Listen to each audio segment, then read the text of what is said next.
Hello everybody and welcome back to another Bentley David Tutors video. Today we will be looking at the science unit on genetics, which has been kindly named for us by the science department, diving into your gene pool. It's quite a good name and they've done it impressively. So today's video will be on the genetics topic. So what I'm going to do is I'm going to go through basically every learning objective and learning outcome for the unit. So essentially this is everything that you could possibly be tested on this unit. So I'm going to go through each of them individually and answer the learning objectives if they're things that can be answered. If they're not, we just sort of have to roll with it. But anyway, we'll get down to it. Now, also, there are a few learning objectives at the end, which I've just chosen to leave out. This is like some very specific things, like defining the uses and importance of things like DNA fingerprinting, which are just things that you can look at yourself individually, and they would be a bit long to go into in this video. So instead, I'm just going to look at more of the basic ones. I mean, it's most of them. It's basically the first, it's basically all of them bar the last sort of 3 or so. So we're just going to go through and have a look at them. So if you enjoy this video, leave a like, subscribe. Thank you to everybody who subscribed after the last history video. That was really appreciated. And yeah, we hope you enjoy it. So I will get into it. So our learning objective number 1 today is to define genetics as the study of inheritance. So this is one of the learning objectives. There's a few of these where the learning objective basically just tells you what you need to know. So it just says, define genetics as the study of inheritance. So let's define genetics. It is the study of inheritance, and this can be either referring to specific traits or variations of those traits. So essentially just studying genes and how traits or variations in traits can be inherited from generation to generation. Now, learning objective 2 is to define the terms gene, trait, chromosome, and karyotype. So gene, firstly, is a segment of DNA that codes for a particular trait in the body. So this could be, say, coding for blue eyes. That would be a gene. Then we've got a trait, which is a unique characteristic of a person. Again, something like blue eyes is a trait. So that's a physical trait you can express. Next, we've got chromosome. So a chromosome is an organized set of DNA, which is found in a double helix structure. Finally, we've got karyotype, and a karyotype is the image which shows an individual's 23 sets of matching chromosomes. This is in humans, which is then organized by size. So basically, the 2 chromosomes that are similar in size line up next to each other, and that's how they're identified. So next is another easy one. It's identify that DNA is the molecule that contains the genetic code. So we just say that DNA is the molecule that contains the genetic code. And then we've got another one here, which is identify that genes are the unit of instruction and inheritance. So the idea is that genes are the unit of instruction, which code for a particular trait, whereas the molecule that contains the genes is the DNA. And that contains that genetic code. So next we have to describe the role of cell division in the body through the processes of mitosis and meiosis. So this is where we get onto cell division here. And now these ones are a bit harder than the ones we've had so far. So I'll put up some nice diagrams I think about here for both mitosis and meiosis. Just bear with me here because it gets a bit confusing. I got myself stumped for a few hours having a look at this. Okay. So firstly, the role of cell division. Cell division is crucial for cells to be able to reproduce and to repair themselves or to replace those cells that have died, as well as to transport genetic information, obviously from generation to generation. There are 2 forms of cell division, these being mitosis and meiosis in a human body, but we're going to go into some annoying terminology first. This is terminology that I labeled as annoying because it took me forever to actually understand what was what. So the single-stranded things that you'll see in the diagrams where it's just a single strand is a chromosome. So that's a chromosome. The double ones that look like an X, where they're two of the single ones strapped together in the middle with the thing that I'll explain in a second, that is also a replicated, that is also a chromosome. So both the single line and the thing that looks like an X, they're both chromosomes. Even though in one of them there's one thing and the other one there's 2 things, they're both equal to 1 chromosome, which gets confusing, gets weird, but yeah. Now, what I've written here is the quad thing, which is where you have 2 of the X's that line up next to each other and they do a fun thing called crossing over, which I'll speak about in a second. In meiosis, because we don't see that in mitosis, we just see it in meiosis, those are called homologous pairs. And so that's where it's a joining of 2 chromosomes, 2 of the X's, where they can cross over, which means basically they can link up to each other and they can share some genetic information between them, which basically, it's they cross over and they share some genetic information. And so that means that they join based on the ones that are roughly the same size, and one is from the maternal parent and one will be from the paternal parent. So that means that one would be from mum and one would be from dad. And so these are the pairs that are visible on a karyotype. So the next thing is a chromatid. A chromatid is the DNA copy in each chromosome. So the single line that is only one chromatid. So remember, as I was saying, the single line still counts as a chromosome, but that only has one chromatid. When you have the X, you have two chromatids. So the thing that's confusing is when you go from having 46 single lines and they duplicate, which I'm about to speak about, and you then have 46 X's, you still have 46 chromosomes in both cases. But in the first case, you have 46 chromosomes and 46 chromatids. But in the second case, we have 46 chromosomes and 92 chromatids. Okay, I got sick of myself explaining this badly, so I'm going to do a better job now. Right, the single line thing, which is up on the screen, that is one chromosome and one chromatid. The X, the single X, one chromosome again, but two chromatids.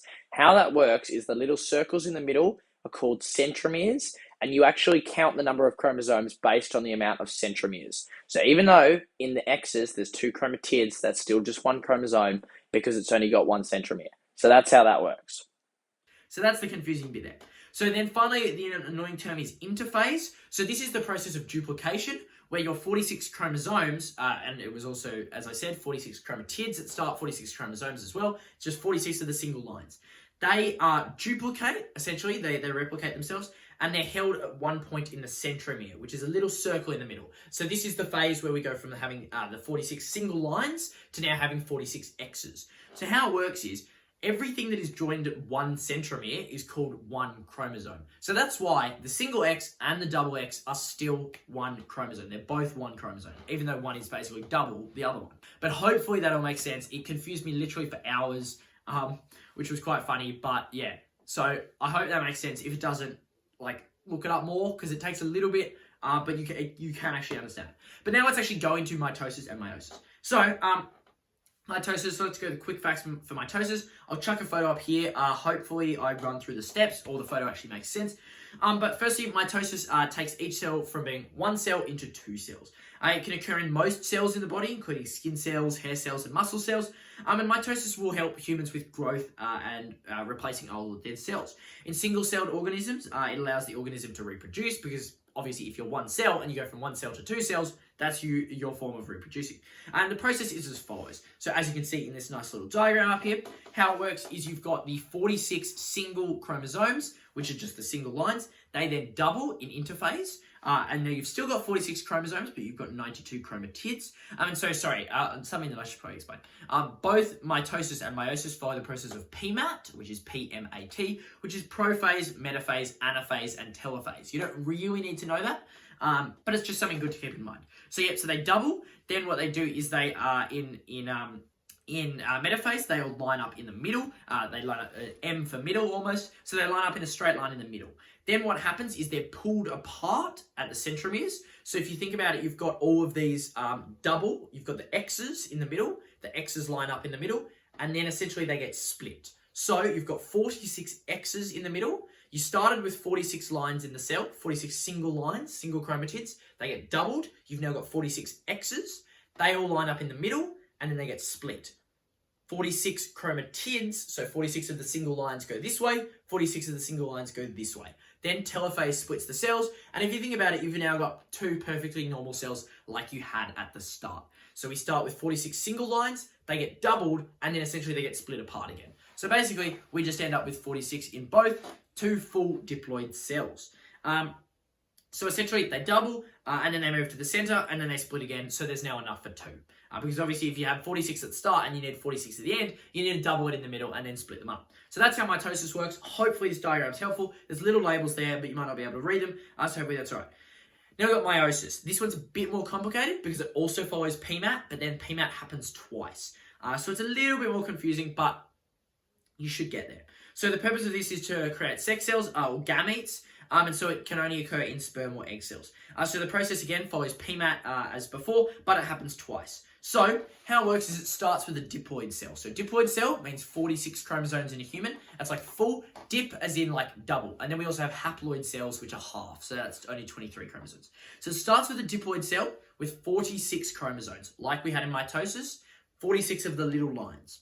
They are then doubled, just like in mitosis. So we've again got the 46 X's, but instead of lining up in the middle and then being pulled away, they get together in their homologous pairs. So this is when two X's come together.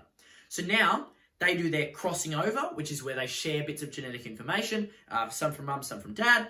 And now what they're basically in is in a double file line. So before in mitosis, we had 46 X's that lined up along the middle, and then they split.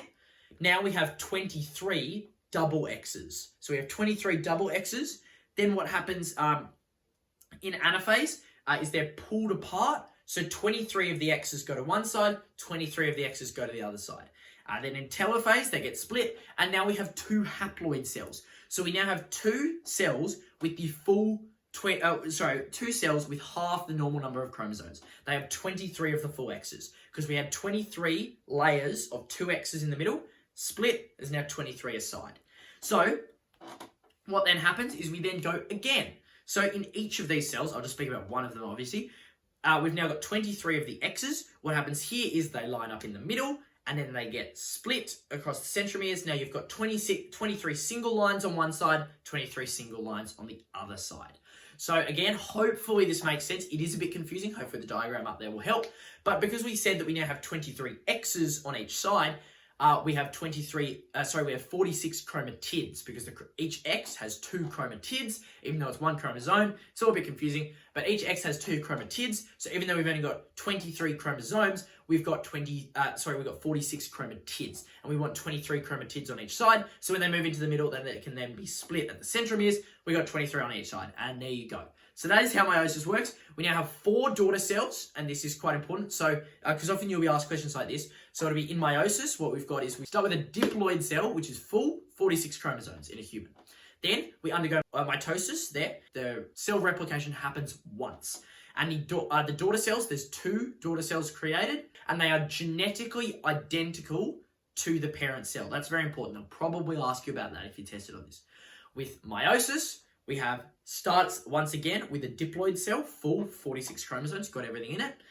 Then 4 daughter cells are produced, and meiosis is undergone here, and it replicates twice. 4 daughter cells are produced, but these are all genetically identical to each other and to the original parent cell.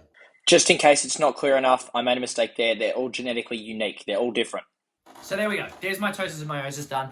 That's probably the hardest thing that I'll speak about in this whole video. So if you managed to keep up with that, then well done. If not, I mean, you can always watch over it again or just watch an actual person who's qualified to tell you about this, because I'm sure they'll do a better job of explaining it than I do. Right, our next learning objective is predict the outcome of genetic crosses using Punnett squares. Punnett squares are pretty fun, pretty easy. I'll chuck a quick diagram up here because it basically does a pretty good job of showing exactly how you do it. Basically, you do a multiplication table, but then we've also got the genotypic ratio and the phenotypic ratio. So just how this image here works is obviously we've got RR at the top and RR on the side as well. So what we see is that they're heterozygous red flowers. So this is something that I'll speak about a bit later in the video, but obviously for each trait we'll have a dominant trait and a recessive trait. I mean, this all is a bit blurry, but on the mostly we'll have a dominant trait and a recessive trait. So I'm pretty sure I go through dominant and recessive a bit later, but just in case I don't, essentially dominant means that irrespective of what the other allele is, it will always come through as long as there's one letter basically here that is for the dominant trait, it will come through. But with recessive, you need both to be showing the recessive trait for the recessive to come through. So as we can see here in this diagram, we have 2 heterozygous, which means both of them are different. As you can see there, big R, little r, they're obviously different. We have 2 heterozygous red flowers. So because the red is dominant, the big R there, that will come through. It doesn't matter that the little r is there as well. It doesn't need to be 2 big R's. Because the red is dominant, it will shine through anyway. So just because there's one big red R means that it will automatically be red. So as we can see here, if we have big R, little r, and then big R, little r, you basically do it like a multiplication table. We have big R, little r, big R, and then little r, big R again, and then little r, little r. So the genotypic ratio, a genotype would be big R, little r, essentially. That's how that works. So the genotypic ratio in this case is 1 big R to 2 big R, little r to 1 little r, because we can see there, there's 3 different types that we can see there, and so you just list them there in their ratio. Now the phenotypic ratio is slightly different. The phenotype is the physical trait expressed, in this case being a red flower or a white flower, so we can say that the phenotypic ratio is 3 red to 1 white, because we know that The only white one will be the little r, so the other ones will all be red. So we therefore have 3-to-1. So that's pretty much how phenotypic and genotypic ratios work, and how we do it with Punnett squares. So they're quite fun. I've just realized that the next learning objective is to define the terms dominant, recessive, heterozygous, homozygous, phenotype, and genotype, most of which I just did, but I'll go through them quickly now. So dominant, I haven't said this all that well, but the actual definition is the dominant variation of a gene is the one which will produce a particular phenotype, for example, it could be brown eyes, even in the presence of other alleles. So therefore it masks the effect of the other alleles. So it doesn't matter what the other one says. It doesn't matter if you have one that says brown eyes and one that says blue eyes. As long as one of them says brown eyes, you'll have brown eyes. Now with recessive, this is the variation of a gene that is only expressed when no other alleles are present. So you need to have one that says blue eyes and blue eyes for it to come out. You can't have anything that's dominant there because the recessive one needs both alleles to be recessive for it to actually come through. So homozygous is a gene with identical alleles on both chromosomes, i.e. big B, big B. Heterozygous is a gene with different alleles on each chromosome, so big B, little b, obviously that's different. Genotype is the genetic expression, for example, BB, whereas phenotype is the physical expression, i.e. brown eyes. So genotype would be how it is expressed if you wanted to like write it out, but then phenotype is how the body physically expresses it. So next we have identify and label the Watson-Crick model of DNA. So I have a nice little photo that I found that I've chucked up for you there. Basically, it's pretty easy. This model, obviously we have DNA which is in a double helix structure. This model shows you the ladders on the outside, that it's in almost a ladder structure. In the backbone of each side of the DNA, you have the sugar in the middle and the phosphate on the left, and obviously the base on the right. So what you can remember is bases are sweet because they bond to the sugar, as opposed to bonding to the phosphate. So we also then have the base pairs that A bonds with T and C bonds with G. A being adenine, T being thymine, C being cytosine, and G being guanine.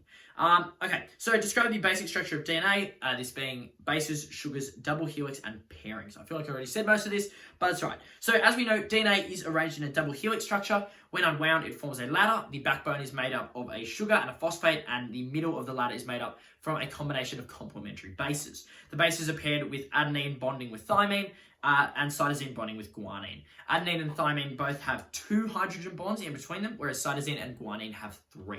Next, we have outlined the purpose of DNA replication and expression. So firstly, we're going to look at DNA expression.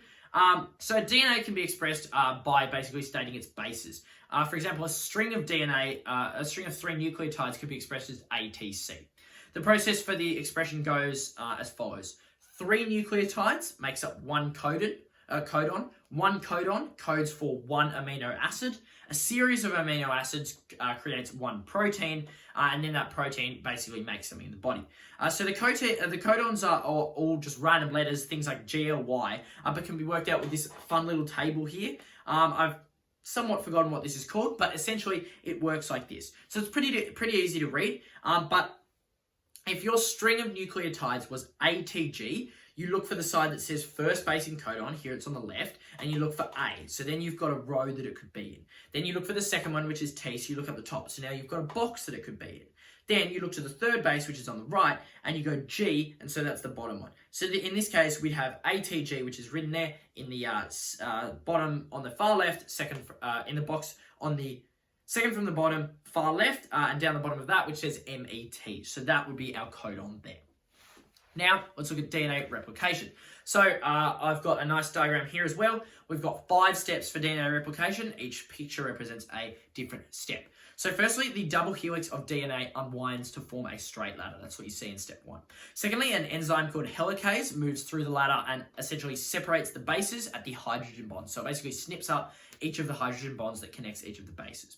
Then thirdly, free nucleotides, which are essentially just floating around the place, are then attracted to their complementary bases. So as we can see, the spots there where there's an A free will then attract a T, because obviously A bonds with T. So once all nucleotides have been correctly fitted, a second enzyme called polymerase zips the DNA back up and repairs them at those hydrogen bonds. Finally, we now have 2 identical strands of DNA present.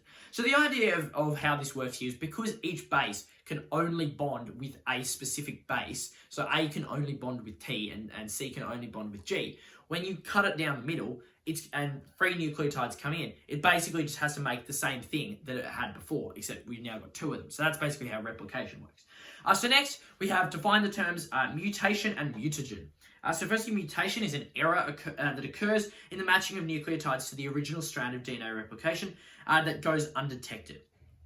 So as we've said, proteins are coded by codons, which are based on the nucleotide order. So if the nucleotides are in the wrong order, everything else will be wrong. And a mutagen is just any factor which triggers a mutation. So that could be something like ultraviolet light from the sun, because that's how melanoma develops. So next we have, this is a nice easy one actually, we get a bit of a reprieve. So we've identified the changes in a gene, identified that changes in a gene may cause mutations in gene expression.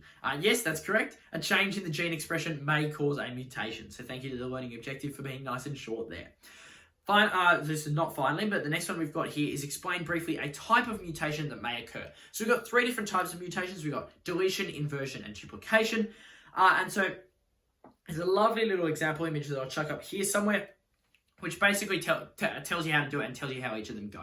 Right, so everything that occurs with mutations is about the order of the nucleotides in a strand of DNA changing. Because obviously, if each protein is essentially made up of a specific code of nucleotides, if the nucleotide order changes, the code's going to be all wrong. And so you're going to end up with a different result. So we've got three different types, as you can see in our lovely little picture up there. So number one is deletion, as you can see. Well, for some reason I put it at number one, even though it's the second thing there, but it's labeled with deletion. So this is where a piece of DNA is lost. So the sequence, the sequence is then lost because a section is lost, which changes the order. For example, TAAGC is different to TAGC because the A is missing. What we can see down there on the deletion one there is we see that the D is lost, which changes it from the original chromosome, changes the order. Secondly, we have inversion, which is where a section of the DNA breaks off, flips, and then reattaches. For example, going from TAAGC to TACGA. In this case, the AGC from the original flipped and changed into CGA. Now we can see that down in the bottom two on the picture. We see in the first one, the DEF basically gets up and flips upside down. And in the other case, the A stays the same, but the B and C get up and flip around. Finally, we've got duplication, which is where a section of the DNA is essentially repeated, which changes the sequence. For example, going from TAAGC to TAAGGC. And that can be seen in the top one up there, where the D is duplicated. Because obviously, once again, that changes up the order, which can cause a mutation.